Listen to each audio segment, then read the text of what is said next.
এভাবে মশলার সাথে ডালটাকে ভালোভাবে কষিয়ে নিতে হবে। Hello friends, welcome to Roy's gardening and kitchen blogs channel. আজকে আমি হোটেল স্টাইলে ডাল রেসিপি শেয়ার করতে চলেছি। তো তার জন্য প্রথমে নিয়ে নিতে হবে 1 কাপ মুগ ডাল এবং 1 কাপ তুর ডাল। এরপর আদা রসুনটাকে এইভাবে ভালো করে চপ করে নিতে হবে।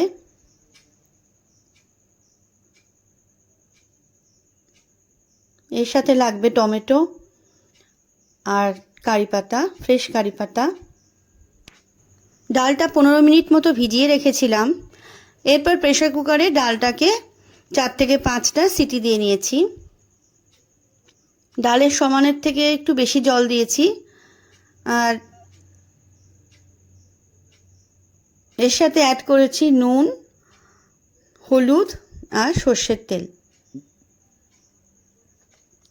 সর্ষের তেল দেওয়াতে ডালটা ভালো সেদ্ধ হবে। তো এরপর 4 থেকে 5টা সিটি দিয়ে নিয়েছি।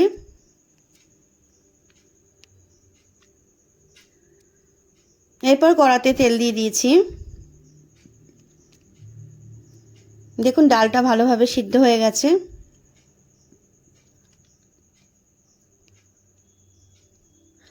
এরপর ওই তেলে সর্ষে,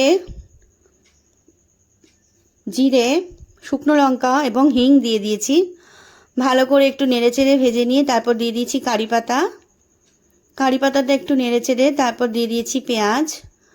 পেঁয়াজ কুচিটাকে ভালোভাবে একটু ভেজে নিয়ে তারপর এতে অ্যাড করে দিয়েছি আদা রসুন চপ করা। এরপর ওতে দিয়ে দিয়েছি টমেটো।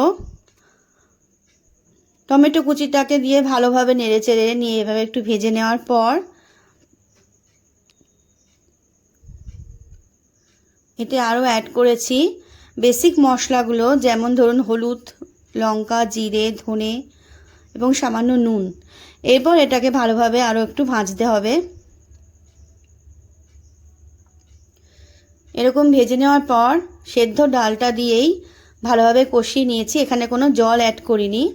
সেদ্ধ ডাল দিয়ে ভালো করে কষানোর পর দেখুন এইভাবে কষিয়ে নিয়েছি।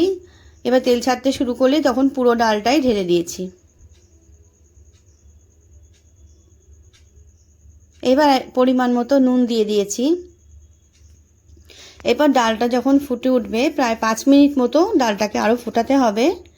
ফুটিয়ে উঠলেই প্রায় রেডি হেলদি ডাল হোটেলের স্টাইলে। 5 মিনিট মতো ফোটানোর পর এতে ঘি ছড়িয়ে দিয়েছি।